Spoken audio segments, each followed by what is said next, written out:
Hello everyone, and welcome to the next edition of the Holland Office Museum's Artifact video series. My name is Ryan Duffy, and this week we're going to talk about one of the other prominent Seneca Chiefs who was at the signing of the Treaty of Big Tree, but also had a much larger impact and actually has an impact that's still felt today within the Seneca culture. So this week we're going to talk about the famous Seneca Chief and prophet Handsome Lake, who was the half-brother of Corn Planter, who we've discussed in a previous video, and was actually related to Red Jacket as well, another famous chief of the era. So we're going to go through the life and impact of Handsome Lake and his relation here to Western New York. Now, Handsome Lake, or Nayatario as he was known in the Seneca language, was born as Hadawako, or Shaking Snow, around 1735 in the Seneca village of Canawangas on the Genesee River near present-day Avon.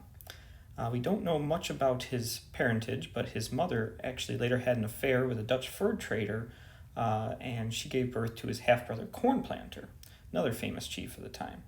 He was born into the Turtle clan, but would actually be adopted and raised by the people of the Wolf clan.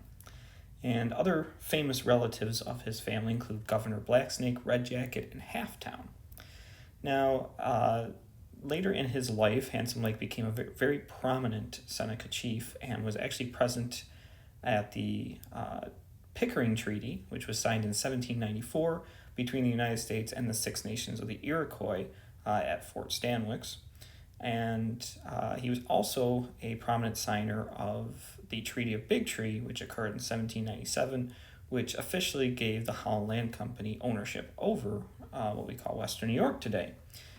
He also visited Washington, D.C. with his half-brother Corn Planter in 1802 as part of a coalition of Native American chiefs. In 1799, after a period of illness due to many years of excessive alcoholism, Handsome Lake had visions that came to him, which made him into a prophet. In his vision, he was warned by three spiritual messengers who presented him with ideals that he must enforce among his people. They told him that he must enforce the preservation of their land and the danger of learning the English language. And after this first vision, he ceased drinking alcohol altogether, which had become a major problem among the Seneca. And while he regained his health, he began bringing a message of Gaiawayo, or the good word, to his people. And he preached against drunkenness and other evil practices, which resulted in sort of witch trials coming about for those who did practice these things. And his message was outlined in a moral code that was eventually referred to as the Code of Handsome Lake. Today is called the Longhouse Religion. Handsome Lake abolished societal sins and attempted to cleanse the tribes of all immoral actions.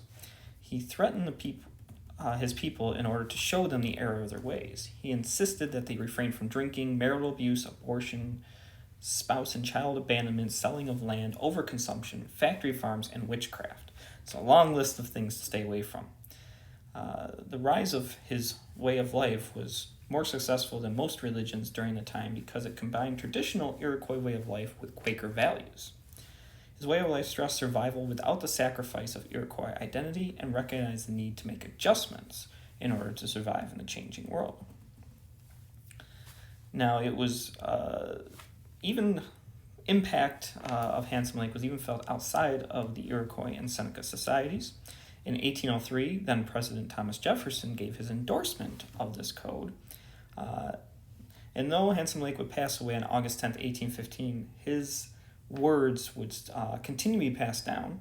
In 1850, through the efforts of some of his relatives, his code was first published, and it is still practiced today among the Seneca. And beginning in the 1820s, so shortly after his death, it became traditional for the code to be recited every September at the Tonawanda Reservation.